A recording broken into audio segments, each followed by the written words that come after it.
9장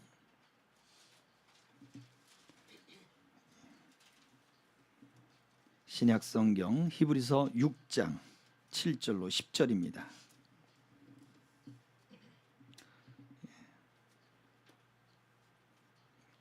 우리 한 절씩 교독하겠습니다. 7절로 10절입니다.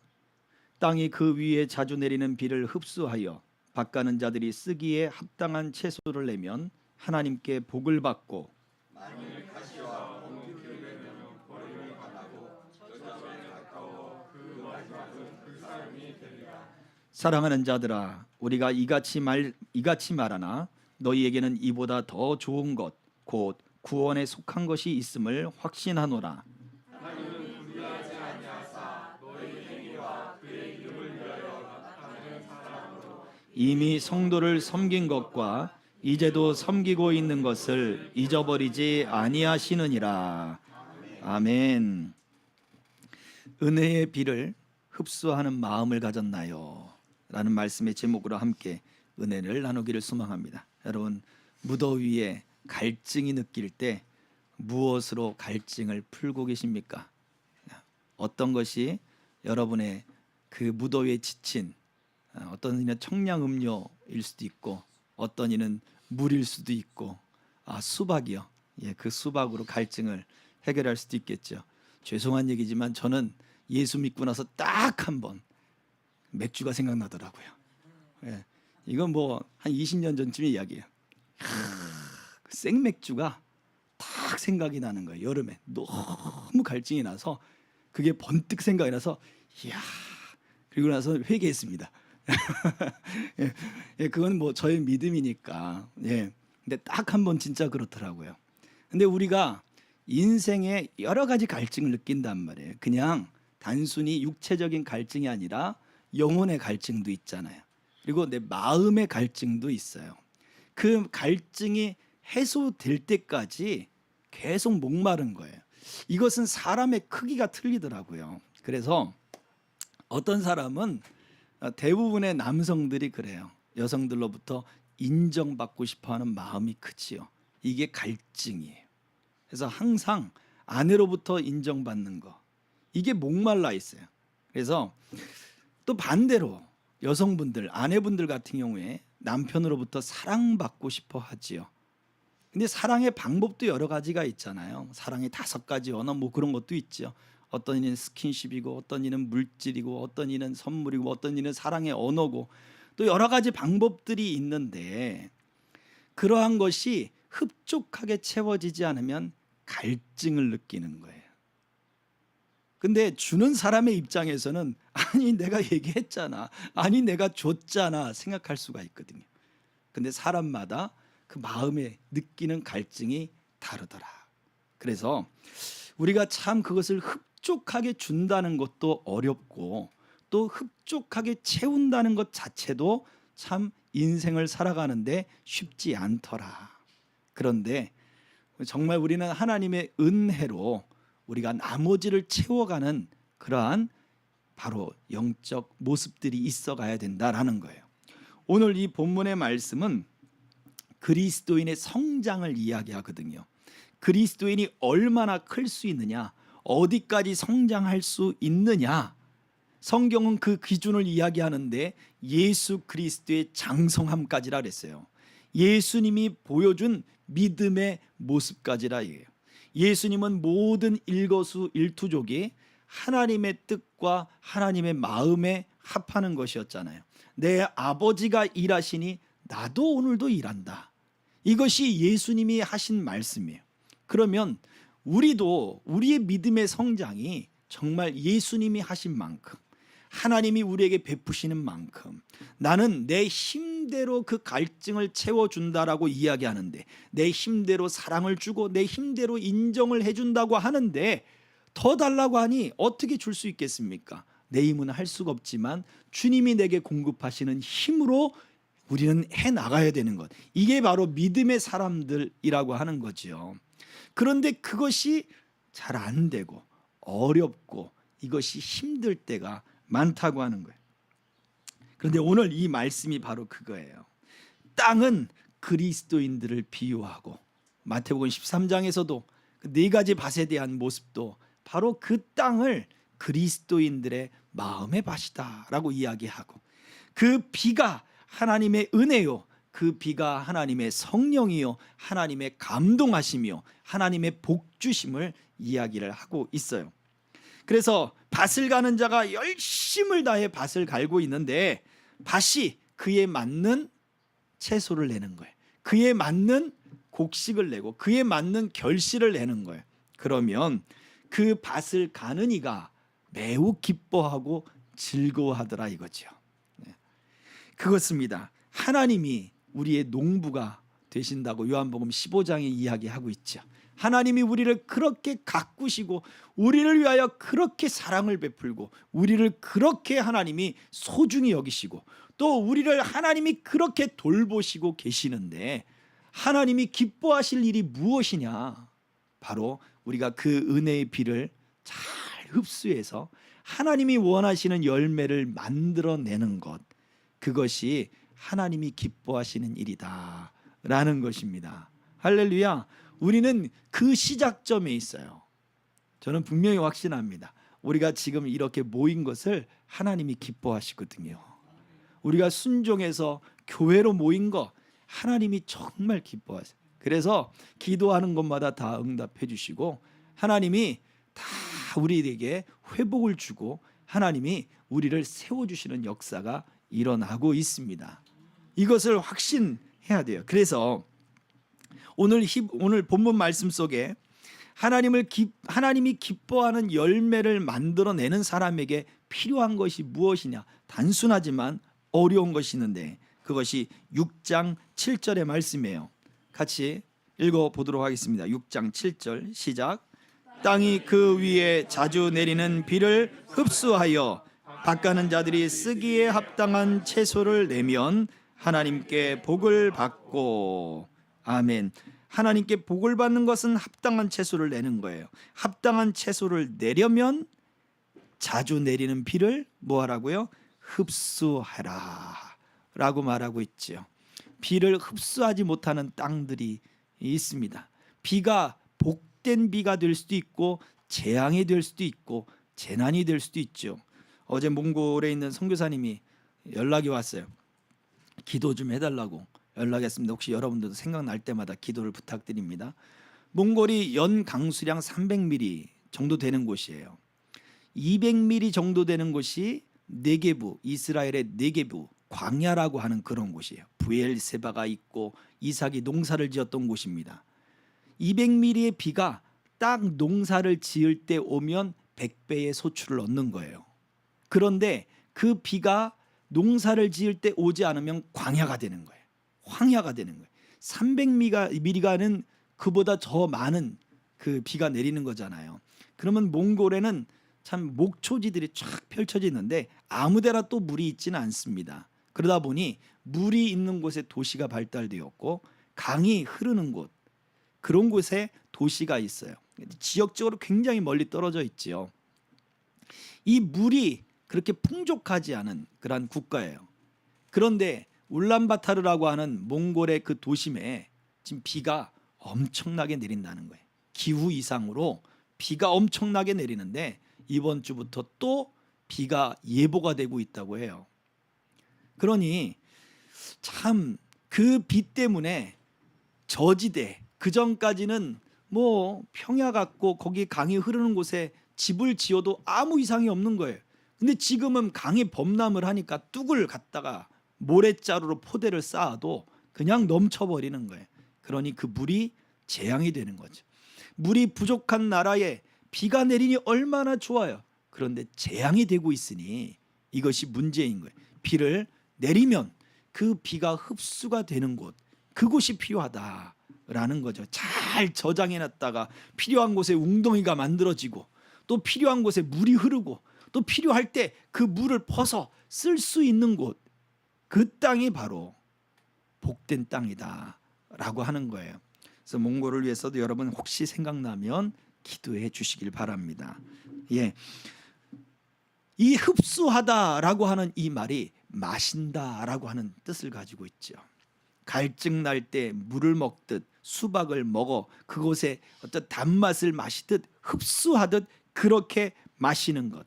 성경의 지역도 마찬가지예요. 물이 부족한 곳이에요. 광야 지역만 부족한 것이 아니라 그들은 산 위에 집을 짓고 그 산과 골짜기 계곡이 있지만 우리나라의 계곡과 같은 그러한 지역은 얼마 되지를 않아요. 황량하고 비가 내려서 땅이 그 비를 흡수하지 않으면 싹 몰고 가버리는 곳입니다. 성경은 그런데 첫 번째 하나님은 비를 흡수하는 땅으로 이스라엘 백성들을 인도해 내셨다는 거예요. 애굽 땅에서 가나안 땅으로 갈 때 하나님이 비를 흡수하는 땅으로 인도해 드리셨어요. 그래서 믿음이라고 하는 것에 우리가 기억해야 할 것은 믿음은 비를 흡수하듯 은혜를 흡수해야 되는 것이구나. 왜냐하면 하나님이 그렇게 우리를 인도해 주셨기 때문에 그렇습니다. 그래서 신명기 11장 10절과 11절의 말씀을 같이 한번 읽어보겠습니다. 신명기 다음 장이요. 신명기 11장 10절과 11절입니다. 10절 그 다음에 11절이 있어요. 읽어보겠습니다. 시작.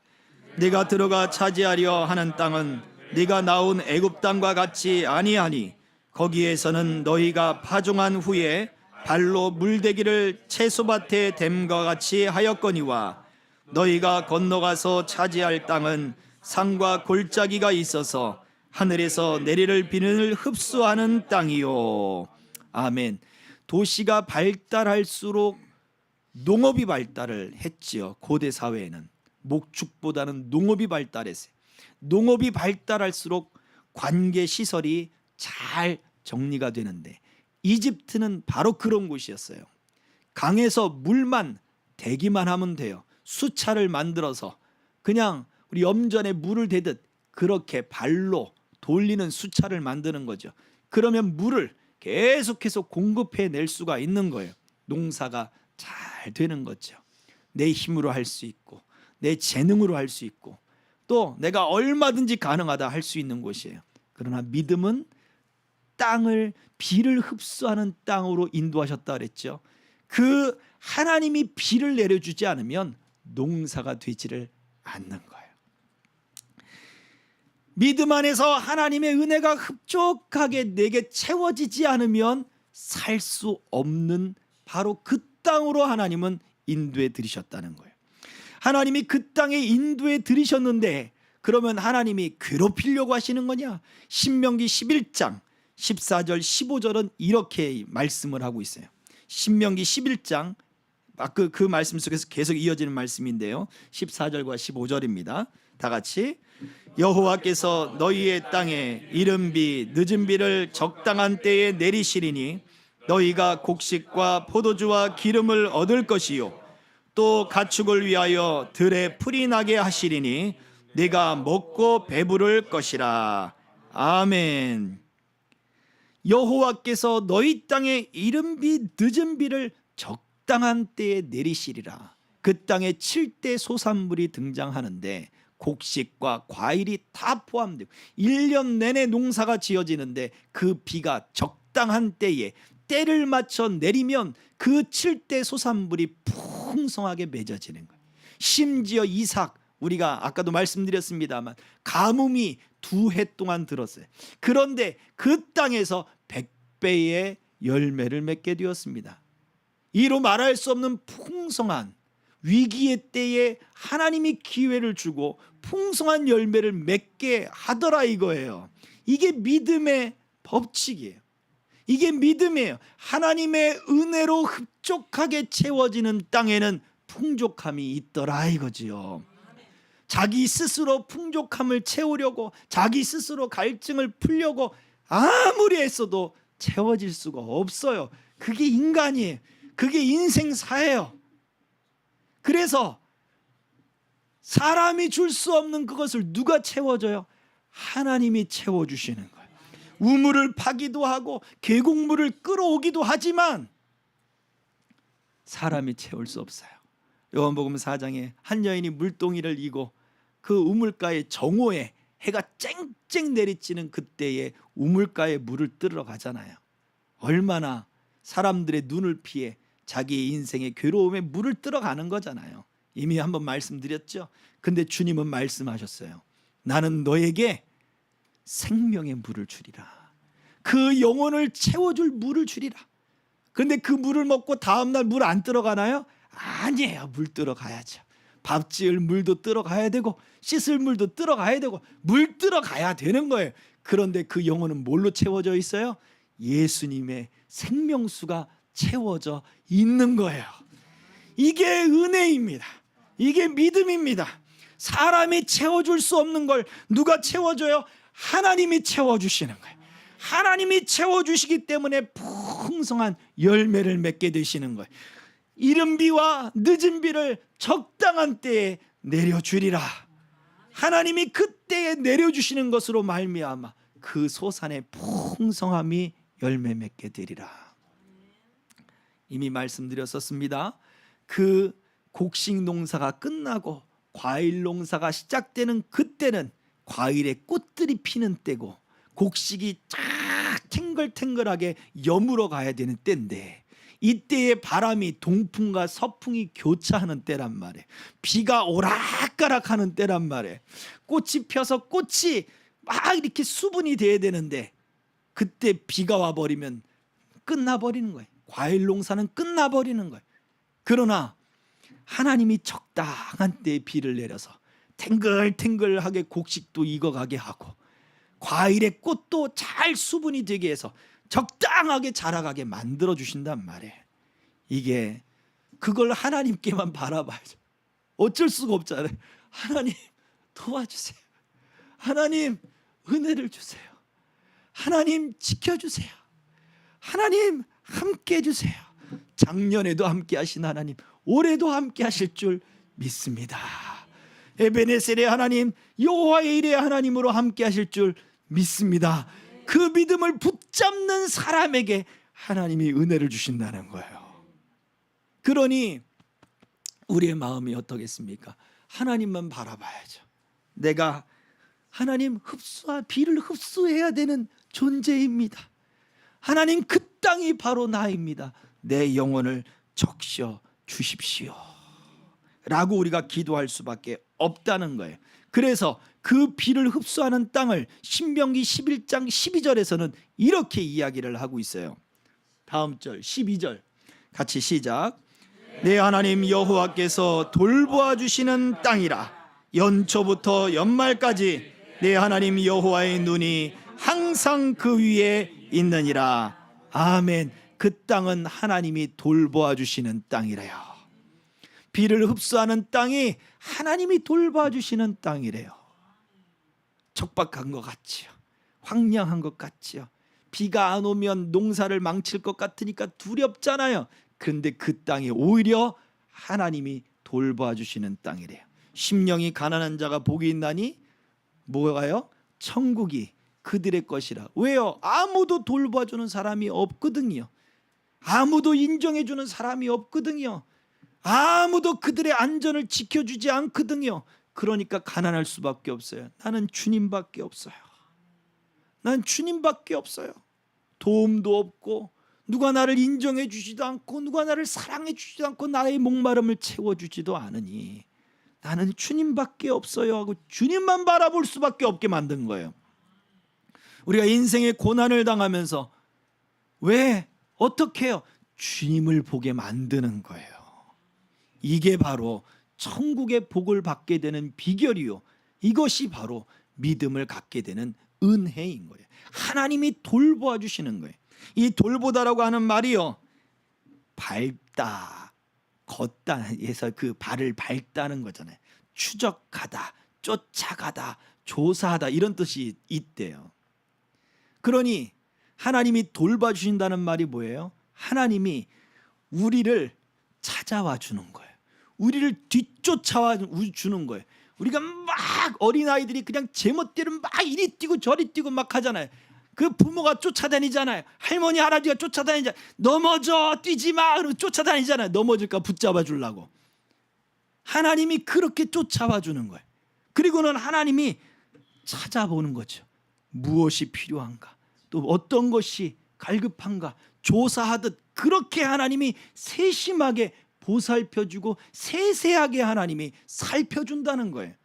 그렇게 하나님이 찾아오고 세심하게 살펴서 돌봐주는 땅이 비를 흡수하는 땅이에요. 심령이 가난한 자들의 모습이에요. 그러니 하나님, 나는 은혜가 필요합니다. 하나님, 내게 하나님의 은혜가 아니면 나는 살 수 없습니다 하는 사람들이요, 사실은 하나님이 돌보고 있다는 사실을 우리는 기억해야 할 것입니다.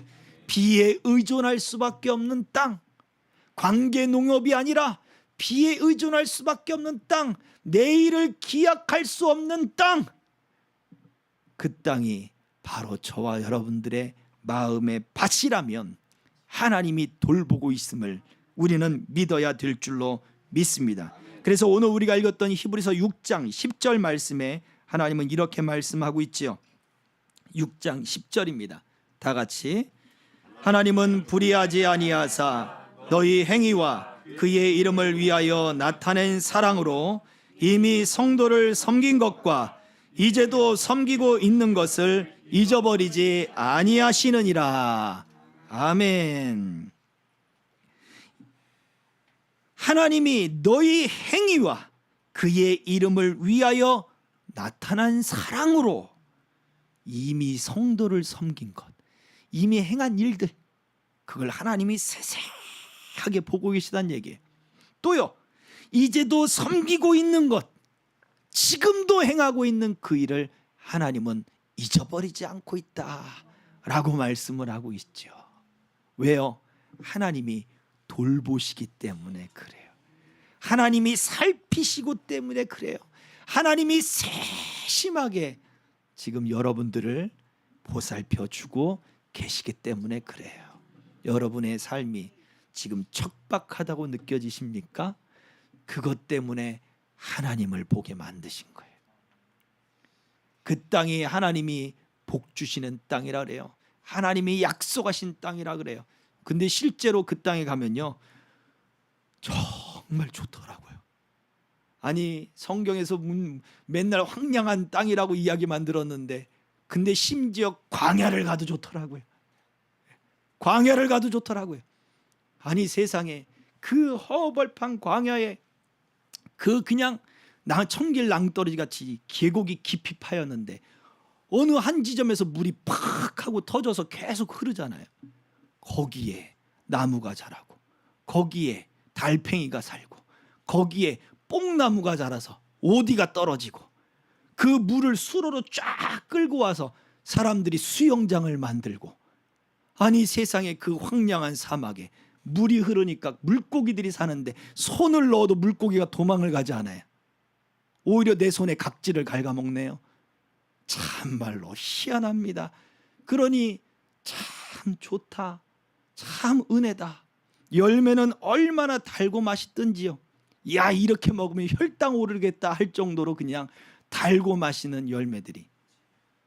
그리고 그 지역을 북쪽으로 가고 남쪽으로 가면 전혀 다른 기후들이 생겨나고, 아침엔 분명 더웠는데 점심때는 춥고, 다시 산에서 내려오니 다시 또 더워지고, 그런 기후들이 사시사철이 한꺼번에 있는 것 같고, 모르겠습니다. 저는 며칠을 갔다 왔기 때문에 그렇게 좋아 보였을지 몰라도 평생을 거기 사는 사람들은 어떻게 보일지 모르겠습니다. 그러나 하나님은 그 땅이 젖과 꿀이 흐르는 땅이다 라고 약속을 하셨단 말이에요. 우리가 척박한 것 같지만 하나님이 돌보시고 하나님이 은혜를 주시니 하나님이 세세하게 살펴주시고 우리가 행한 것을 잊어버리지 아니하시니 그 땅이 젖과 꿀이 흐르는 땅이 될 줄 믿습니다. 조건은 무엇입니까? 비를 흡수하는 거예요. 비를 튕겨내면 안 되는 거예요. 비를 받아들여야 되는 거예요. 하나님의 은혜를 받아들여야 되고, 하나님의 은총을 사모해야 되고, 하나님의 역사를 그 감동으로 우리 마음 가운데 사모하고 받아들이는 영혼이 되어야 되는 거예요. 하나님이 나를 인도하고 계시는구나. 하나님이 나를 돌보고 계시는구나. 하나님이 나와 함께 하시는구나. 그래, 내 인생이 척박한 것 같지만 하나님이 내게 비를 내려주시는 분이시지. 하나님이 나와 함께 하시는 분이시지. 하나님이 내게 은총을 베푸시는 분이시지. 이 사실을 믿고 그 비를 흡수하는 자가 되어야 되는 것입니다. 그것이 조건이에요. 이 은혜의 비를 흡수하면 열매가 나는 것입니다. 이 은혜의 비를 흡수하면 마음을 열고 우리의 마음을 부들부들하게 만들게 되어지는 것이에요. 척박한 땅을 갈 때 그냥 맨 땅을 갈아버리지 않아요. 하나님이 늦은 비를 내려주셔서, 가을에 내리는 비거든요. 그 비가 내리니까 땅이 부들부들해지잖아요. 그러니까 땅을 갈기 좋은 거예요. 그리고 나서는 겨울에 지나고 이제 봄이 될 때쯤에 또 이른 비가 내리는 거예요. 곡식에 필요한 그런 열매들이 맺혀질 수 있는 그 비가 내려지는 거예요. 그러니 우리 마음에, 굳어진 마음에 은혜의 비가 내리면, 굳어진 마음에 우리에게 말씀의 비가 내리면, 척박했다라고 생각하는 그 갈등과 아픔 속에 하나님의 말씀의 은혜의 비가 내리면 우리 마음이 부들부들해지는 거예요.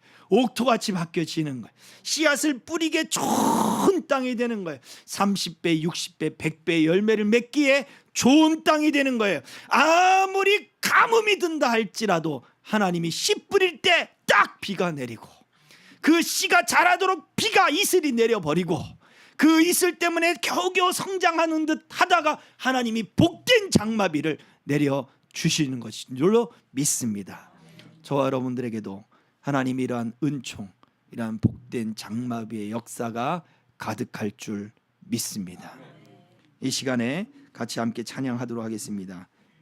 우리 모든 것이 은혜입니다. 아까 불렀던 찬양이에요. 그래요, 하나님, 내게 이 은혜가 필요합니다.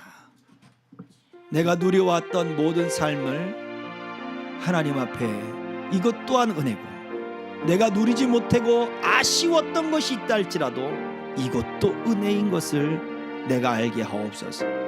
사람이 채울 수 없다면 주님은 내게 채우실 수 있습니다. 내 영혼의 만족함을 채울 줄 내가 믿나이다. 내 영혼에 더욱더 넘치는 은혜가 되고 내 심령이 피를 흡수하는 땅이 되게 하여 주옵소서.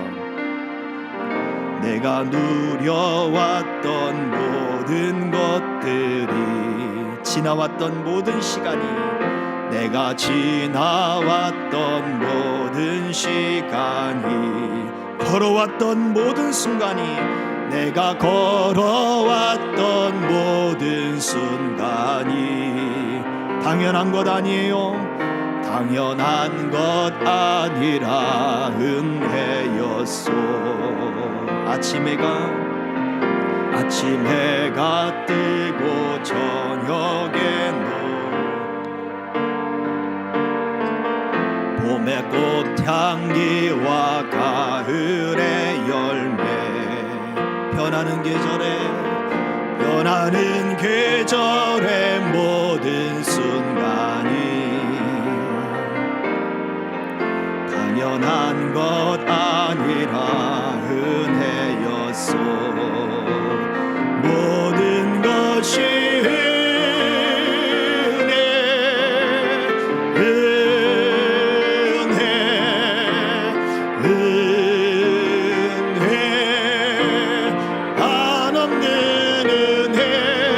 삶에 당연한 것 하나도 없었던 것을, 모든 것이 은혜였소.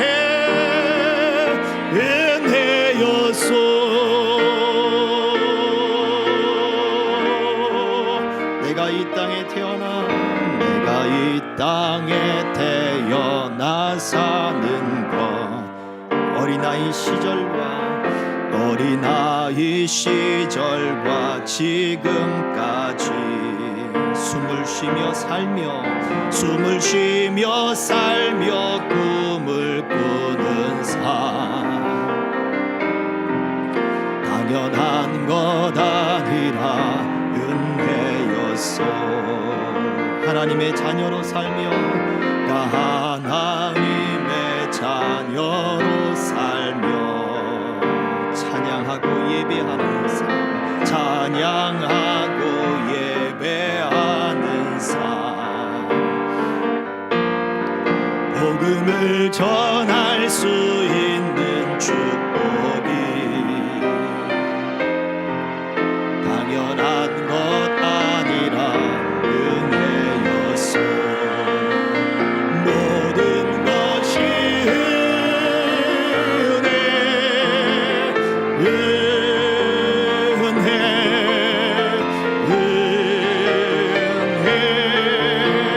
한없는 은혜. 내 삶에 당연한 것 하나도 없었던 것을 모든 것이 은혜여서. 그렇습니다. 하나님은